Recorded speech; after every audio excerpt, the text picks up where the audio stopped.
Buenas noches, soy Mireya Imas y esto es Observatorio Cotidiano, una mirada desde las ciencias de la sustentabilidad.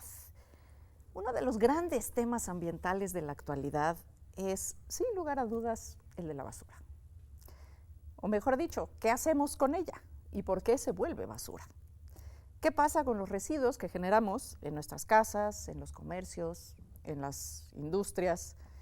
¿Y qué pasa después de que los generamos, los depositamos, se los lleva el camión de la basura y a dónde se van? Una cosa es que no los vea y otra cosa es que desaparezcan de la faz del planeta. De esto y más vamos a platicar con nuestros invitados del día de hoy y para ello me acompañan hoy en el estudio Cuauhtémoc Ochoa Fernández. Él es subsecretario de Fomento y Normatividad Ambiental de la Semarnat. Cuauhtémoc, muchísimas gracias por estar aquí con nosotros. Al contrario, gracias Mireya, buenos días Luis también. Y también está con nosotros Luis Gutiérrez Padilla, él es coordinador de proyectos en el Programa Universitario de Estrategias para la Sustentabilidad aquí de la UNAM. Y bueno, la primera pregunta, ¿basura o residuos? ¿Cómo les decimos? Conviene hacer la distinción por una razón de educación ambiental, ¿no? Estamos acostumbrados a llamarle basura a lo que generamos en las casas y la basura tiene esta cualidad de que no se pueden aprovechar en etapas subsecuentes. Los residuos, en cambio, pueden ser utilizados para distintos procesos. Los residuos se puede extender su vida útil, se pueden volver a usar, se pueden emplear en un uso distinto y al final también se pueden reciclar. Es decir, el vidrio se puede volver nuevo vidrio, el plástico nuevo plástico. Entonces, si distinguimos residuos de basura, entonces lanzamos una idea distinta de cómo gestionar los residuos. ¿Cuál sería la basura que no podemos utilizar o reutilizar? O sea, ¿sí hay esa basura? Bueno, cuesta mucho más trabajo volverla a utilizar. Si está toda mezclada, cuesta mucho más trabajo volverla a incorporar a procesos productivos. Pero tiene que ver más con un tema de cómo nos estamos deshaciendo de ella, que realmente de una clasificación de que existe basura que ya no podemos convertir en más nada y residuos que sí, ¿no? Digamos que potencialmente toda la basura puede ser un residuo reutilizable. Así es, mira, coincido con Luis. Hoy en México se producen alrededor de 117,000 toneladas diarias, son alrededor de 43 millones de toneladas al año. 40% de esto es, hablando números más o menos, 40% son orgánicos, 40% son inorgánicos y la otra es la mezcla de las dos, que ya difícilmente puede ser incorporada a la cadena productiva, ¿no? Que ese es el gran reto que tenemos nosotros como gobierno de la República, poder llevar lo menos posible a los rellenos sanitarios. Tú decías al inicio, ¿hacia dónde va la basura después de que la tiramos hacia el bote de la basura? Y esto es una competencia que es competencia de los municipios. Desgraciadamente hoy los municipios, el recurso o el presupuesto que tienen ellos para atender varios de sus rubros, difícilmente el tema de la basura se convierte en un tema prioritario. Sí, no nos alcanza, ¿no? Y como es basura, pues menos. Y la verdad es que el único, si se puede decir, problema que atienden los municipios es la parte de la recolección. ¿Dónde va toda esa basura? Ya no no nos es un interesa, ¿no? O no les interesa. Y ese es el reto que estamos trabajando nosotros con los diferentes presidentes municipales, jefes delegacionales, atender esta parte que es el problema más grande, ¿no? Y la degradación ambiental por el mal tratamiento de los residuos sólidos urbanos es alrededor de 66,000 millones de pesos y crece en 2,500, 3,000 millones de pesos al año. Híjole, y otro dato que barbaridad, también ¿no? es importante conocer es la importancia en cuestión de salud pública que esto tiene. Estamos hablando alrededor de 36,000 millones de pesos ya de salud pública. Hoy, según COFEPRIS, en la plática que hemos tenido con ellos, la vida promedio de la gente que se dedica al tema de la basura es alrededor de los 43 años. Híjole, sí está, los pepenadores, pues sí. La gente que trabaja en esto. Que además es muy artesanal el asunto. Realmente el sistema se ha profesionalizado y tecnologizado poco comparado con lo que ocurre en otros países, que la gente pues ya no está metida en la basura, o sea, todo esto se a través de máquinas, etcétera. ¿Cuánto produce una persona en promedio de basura, Luis? Bueno, depende del ingreso de la ciudad de la que estemos hablando y del ingreso familiar. Pero en la Ciudad de México, más una persona de ingreso medio está generando un kilo 200, un kilo 300. Cuando desciende el ingreso, desciende también el volumen de residuos que se generan. Y en países más desarrollados se generan hasta 2 kilogramos persona día. En realidad esto es un volumen ya gigantesco, ya mencionaba ahorita Cuauhtémoc la cantidad de residuos que se producen en el país, pero pensamos en el mundo, son 3.800 millones de toneladas al año. Todos estos con un manejo muy deficiente. Casi la mitad de la población, ¿no? Que estamos ya como en los 7.000 millones, ¿no? Sí, exactamente. Entonces, y además con un manejo ineficiente, inadecuado, esto está generando graves impactos ambientales en el suelo, básicamente, en el agua, también en los océanos, y en la salud, por supuesto. ¿Y cómo podemos darle una vuelta a esta mirada, a este tema de que la basura, para empezar, una vez que yo la saco de mi casa, ya no es mi problema, ¿no? Y fíjate que qué bueno que tocas un punto medular en este tema, ¿no? Yo comentaba al inicio el tema de los presidentes municipales, que a lo único que se ocupan o se preocupan es la parte de la recolección. Bien decía Luis, producimos alrededor de 1.2 toneladas diarias de basura por persona. Y nosotros en Semarnat hemos tratado de buscar los mecanismos de cómo podemos tratar de manera correcta estos residuos, ¿no? El costo de operación de tratar de manera correcta la basura es un costo que hoy los presidentes municipales no lo consideran, porque muchas veces ellos dicen, oye, ¿por qué yo tengo que pagar una basura que es mía, no? Y que la verdad es un tema de educación, y lo digo respetuosamente, porque los presidentes municipales o las administraciones municipales no tendrían por qué tener la obligatoriedad ni de recolectar, ni de tratar, ni de operar, ni de disponer la basura que nosotros como ciudadanos generamos, porque al final del día es como el servicio de teléfono, de luz, de agua. Es un servicio que te tendría que dar, sí, el municipio, pero pagado por nosotros mismos, porque la municipalidad habla, sí, de que ellos tienen la potestad de la basura desde la recolección hasta su disposición final, sí, pero de lo que se genera en las calles o en los parques públicos. No tendrían por qué tener la obligatoriedad de pagar, o más bien, sí, de asumir el costo de la basura que nosotros como ciudadanos producimos. Que además ahí es complicadito, ¿no? Porque uno de los grandes temas que vivimos todos en las ciudades es que la basura pasa a las horas más esotéricas, en momentos de mayor congestión vial, porque precisamente cobran en las casas llevarse la basura. Entonces, ahí hay como una revoltura muy grande de quién se está haciendo responsable. Por supuesto que las delegaciones están pagando los salarios, al menos del que maneja el camión y el mantenimiento del camión, pero el resto de las personas que están asociadas al camión reciben más bien propinas, y para poder recibir las propinas tienen que pasar en los horarios en que está la gente en su casa. Claro. En los países de ingresos bajos, la informalidad maneja hasta el 30% de los residuos. ¿Cuál es el caso en nuestro En la Ciudad de México hay un dato de la UAM, no muy reciente, el 10% de los residuos, digamos, 1.200 toneladas diarias. Y a partir de esos recursos, o sea, más bien, a partir de ese manejo informal de los residuos, subsiste un enorme grupo de personas. También hay un dato también de la UAM de aproximadamente 15,000 personas están trabajando en la informalidad. Entre 15 y 30,000 personas trabajan en la informalidad de los residuos. Sabemos poco realmente de cuántas trabajan. Sabemos muy poco. Sí, entre muy 15 y pocos 30 datos. es así como Pero fíjate que todo un universo de desinformación, ¿no? sí, y la verdad es que el reto que nosotros tenemos como gobierno de la República es buscar cómo valorizamos más los residuos urbanos, ¿no?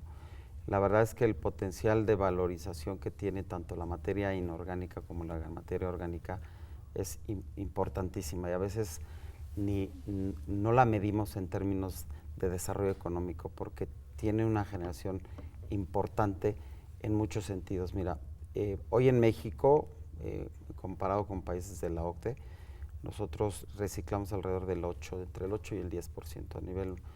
A niveles de la OCDE es alrededor del 20%. Es un reto que nosotros estamos buscando. Valorizar. El 20% sigue siendo bajo. Bajo, ¿no? Tú ves, y bueno, muchos ciudadanos que nos están viendo ven hoy en día, sobre todo en las ciudades grandes, que existen los famosos pepenadores que van arriba de los camiones. Lo máximo que ellos reciclan es un 10-15%. Y no porque no se pueda más, sino porque no les da tiempo, ¿no? Al final del día ellos tienen que atender la parte de la basura, irla a dejar al sitio donde tienen que tratarla, y entonces ya no les da tiempo. Pero lo que nosotros estamos planeando y buscando los proyectos en los gobiernos es buscar tecnologías que puedan aplicarse dentro de los rellenos sanitarios para poder atender esa oferta de materia que se puede valorizar como la materia orgánica, transformándola en energía, transformándola en composta, volviéndola a transformar en energía, porque el primer paso es sacarle la gasificación en la parte orgánica a la materia. La deshidratas y eso se convierte en una materia que puede ser utilizada como composta, y lo que ya no se utiliza lo puedes volver a meter a la cadena productiva de generación de energía a través de la valorización. Y la parte inorgánica, separándola desde origen, difícilmente pasa en México, pero también puede pasarse dentro de los rellenos sanitarios, que antes de llevarlo al tratamiento final pueda tener una valorización con bandas de separación, y ahí podríamos elevar el reciclaje de un 8, 10 a un 15%, y de esa manera ir avanzando. Pues sí, la verdad es que somos uno de los países, bueno, quizás otros países en el mundo se parecen a nosotros, pero hay países que lo están haciendo mucho mejor, y de eso más vamos a platicar cuando regresemos después del corte. No se vayan.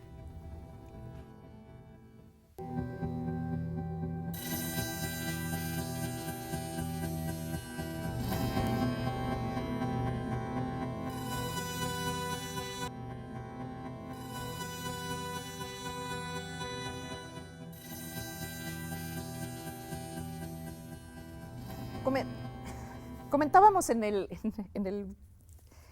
receso, en el corte, cómo el tema de la basura es uno de los más rezagados en las ciudades, entre otras en la nuestra, y en el programa anterior platicábamos de hábitat y cómo estos temas, ¿no?, de pronto quedan rezagados incluso en estas discusiones. ¿Cuál es el potencial de reciclaje, por ejemplo, de la basura de la Ciudad de México? Bueno. O sea, si nos aplicáramos y lo hiciéramos como se hace en otros países, ¿de qué números podríamos estar hablando? Es difícil saberlo con toda precisión, pero por ejemplo, para un escenario que hicimos para Ciudad Universitaria, podríamos dejar de tirar a rellenos sanitarios 3/4 partes de los residuos. Eso quiere decir que podríamos incorporarlos a distintas cadenas de reciclaje, ya sea a producción de energía, a la fracción orgánica, como mencionaba Cuauhtémoc hace un minuto, o a cadenas de reciclaje industrial, o dejarlos de producir, por ejemplo, como el papel de baño, que es un residuo que puede incorporarse a una cadena de tratamiento a través de los sistemas de tratamiento de agua. Entonces, si hiciéramos todas estas 3 o 4 cosas, evitaríamos que 3/4 partes de los residuos acabaran en rellenos sanitarios, simplemente poniendo más atención en los subproductos. O sea, solo con orden podríamos realmente, si la gente pudiera, y bueno, también se nos educara a separar, ¿no? Nosotros aquí en Ciudad Universitaria nos está costando, y mira que tenemos una comunidad muy dispuesta, muy informada. Entonces, realmente, ¿cuáles podrían ser las estrategias desde el gobierno y desde la sociedad? Porque claramente tiene que ser algo mancomunado para poder empezar a cambiar incluso la percepción que tenemos de la basura. Mira, yo creo que es un tema de educación y concientización, ¿no? Tú hablabas ahorita que somos de los países más rezagados en ese sentido, y efectivamente, y esto lleva con actuación, que en México no pagamos el servicio de la recolección y el servicio de la disposición. En otros países, como en Europa, pues, la gente paga hasta 50 euros mensuales porque se lleven su basura. Y eso da como resultado que las finanzas de los municipios pues, tengan la capacidad de poder pagarle a un privado o al mismo operatividad del municipio el tratamiento de la basura, y de esta manera obtener beneficios importantes de desarrollo. Mira, la basura, al principio decía yo, tiene una degradación ambiental de 66,000 millones de pesos y una de salud pública de cerca de 36,000. Ahí tiene un costo ya que pudiéramos haberlo evitado, gestión, claro. Exacto, que pudiéramos haberlo evitado si los residuos los tratáramos de manera correcta, ¿no? Hoy nosotros hemos hecho un análisis del costo que deberíamos de pagar nosotros como ciudadanos, cualquier ciudadano en cualquier ciudad, es de 80 centavos diarios. Si lo multiplicas por 4 viviendas, por 4 personas que viven por vivienda, pues estás hablando alrededor de 3 pesos, estás hablando de 100 pesos al mes que deberíamos de pagar nosotros como ciudadanos a la parte operativa, no a los pepenadores ni a los de los camiones de propina. Sino a los municipios o a las delegaciones. Exactamente, a los que se encargan o a un privado. Porque mira, a veces la basura, y se ve como un negocio, y lo es, y muchas veces se utiliza como un negocio también para los presidentes municipales, para la gente que se dedica a la basura.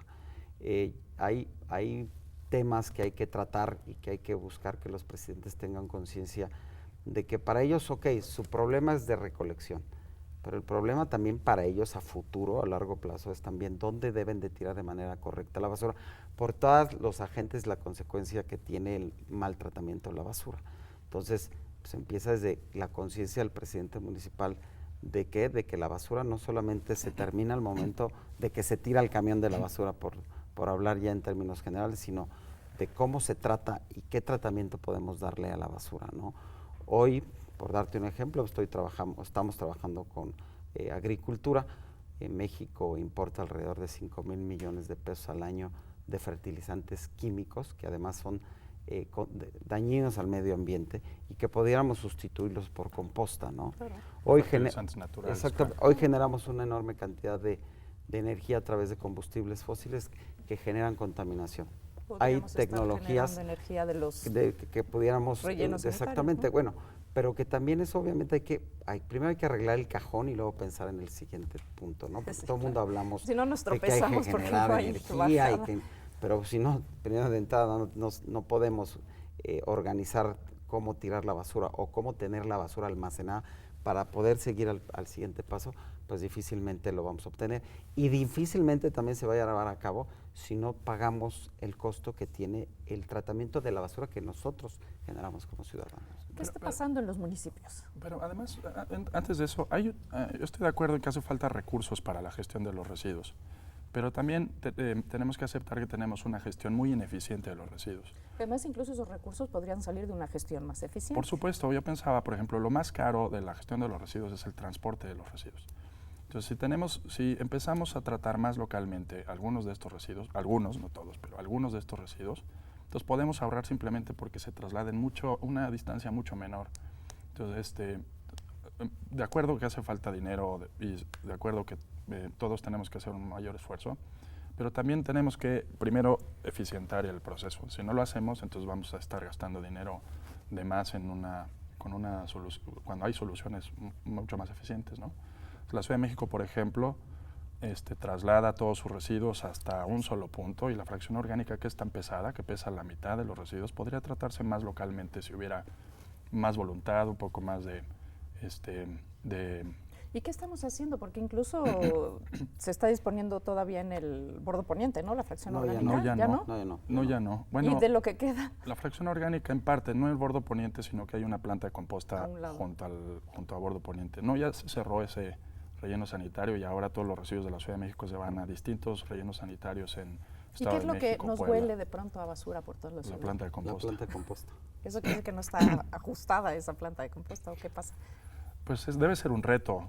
Son 4,000 toneladas todos los días o 5,000 y debe ser un reto, ¿no? Es un residuo que fermenta rápidamente, que está expuesto al aire, que no está encajonado en un sistema de digestión anaerobia, sino que está expuesto. Y ahí hay emisiones de gases de efecto invernadero. Claro. Sí, por supuesto. Y fíjate que el gobierno de la ciudad está trabajando en 2 proyectos de generación de energía a través de la parte de incineración, la parte inorgánica, y la parte de digestión a través de la materia orgánica, que creo que he estado yo en pláticas con su director buscando el mayor beneficio, porque como bien lo comenta Luis, hoy en día toda la basura que se genera en el DF pues va a contaminar a otras ciudades como es el Estado de México, Cuautla, y que muchas veces se trata sí de manera correcta o de manera incorrecta y hace que te generen emisiones a la atmósfera. Y como tú sabes, el presidente de la República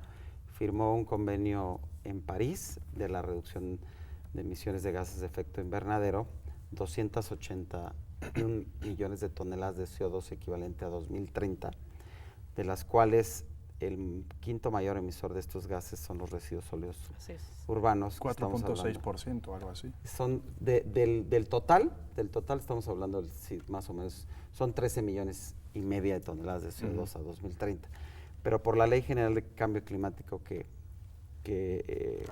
puso la administración anterior y que el presidente Peña la ratificó, en teoría ahí hay un artículo que todas las ciudades de más de 50,000 habitantes tendrán que generar la infraestructura junto con el gobierno de la República, con los gobiernos municipales y estatales a 2018. Entonces es un reto importante y hoy, bueno, pues por cuestiones presupuestales hay un recorte a este tema y que la verdad que es que siempre nos pasa, ¿no? Cuando vienen los recortes siempre es al tema, pero además como que no acabamos de hacer conciencia, no solo como país, sino como humanidad, que los recortes en los temas ambientales pues son tiros en el pie, ¿no? Claro, son como porque al final del día, exacto, pie. Pues no inviertes y esto se triplica o se duplica no solamente en la parte que viene a repercutir en la parte ambiental, que tiene varios conceptos que embonan la parte ambiental y que, bueno, en la plática ya anterior y ahorita, pues el tema de poder cuidar los ecosistemas de manera sustentable, pero sobre todo sostenible, ¿no? Sí, sale más caro el remedio que el trapito. Nosotros organizaremos en diciembre la COP13 de biodiversidad biológica, que para mí es la más importante de todas, más que el cambio climático. El cambio climático sí es un concepto que está dentro de la biodiversidad biológica, porque el cambio climático hoy en día sí genera mucha derrama económica por la eficiencia de energía, que hay energías limpias y que empieza a generar desarrollo económico. Pero si no cuidamos el ecosistema, pues todo lo demás está muerto. Sí, ¿no? o sea, realmente en estos temas de lo ambiental todo es junto con pegado, o sea, lo que dejes de hacer en un lado te va a impactar en el otro y viceversa. ¿Es la basura en México un negocio? Podría ser un negocio. No es, pero puede serlo. Mira, ahorita para nichos pequeños y bueno, hay mucha gente, lo decía Luis al principio, 15,000, 30,000 personas que se dedican a este tema, pero además de ser un negocio, podría ser un beneficio económico, cuidado del medio ambiente y social. Podríamos dignificar a estos trabajadores si tuviéramos la infraestructura necesaria para que en lugar de que estén pepenando a cielo abierto, hubiera la infraestructura para incluso que desde pepenaran. los camiones, ¿no? Exacto, Claro. que pepenar, o mira, es que esa pepena de los camiones debería estar prohibida, y te voy a explicar por qué. No que esté en contra, que reciclen, para nada, pero hay muchas terceras manos hasta que llegan al usuario final de ese residuo que puede ser utilizado dentro de sus cadenas productivas, y pudiéramos quitar la pepena de los camiones y traerlos a la parte económica, a las estaciones de transferencia o a los mismos rellenos sanitarios, donde tendrían además más capacidad de reciclaje, porque estarían en un lugar fijo, viendo pasar la basura, separando, se les pagaría lo mismo a ellos, porque ellos serían tus vendedores, pero en lugar de que hubieran terceras manos, fuéramos directamente del relleno, sí. Y de ahí podríamos pagar impuestos por la mano de obra. Tendría un ingreso la federación. Impuestos por la venta del reciclable e impuestos por el desarrollo económico que esto genera. Entonces sería un ganar-ganar. Y además de todo, estaríamos mitigando gases de efecto invernadero. Además de todo, estaríamos también cuidando la parte de degradación ambiental. Y entonces todo esto tendría un mercado importante, organizado y de manera tributaria viable para el gobierno de la República. Claro, puede ser de un mejor manera de negocio cierre, para todos. ¿y por qué? Bueno, lo vamos a discutir en la siguiente mitad y lo vamos a dejar ahí pensando en este tema, pero ¿por qué eso no pasa? ¿Por qué en otros países sí ocurre? Países que están en el Porque se mismo paga la nivel. basura, y aquí en México no se paga. Tenemos ¿Será un reto con la informalidad, y no es el único tema en el que la informalidad es un tema o sea, es un obstáculo y es difícil resolverlo si mantenemos una línea informal. Hay actores allí que se ha permitido que trabajen de manera informal. Yo creo que hay que ordenar todo, ordenar la casa, ordenar un negocio para todos de de mejor manera, incluyendo los estados y las personas. O sea, es decir, hay que sumarnos todos. Ay, yo estoy tan picada que ya quiero que siga el programa y que sigan otros 15 minutos, pero Otra en realidad mitad. ya, Una tercera ya mitad. estamos en la segunda mitad. Y bueno, pues estamos llegando al final de esta emisión. Le agradezco muchísimo a Cuauhtémoc. Al contrario, gracias. Luis, Un placer.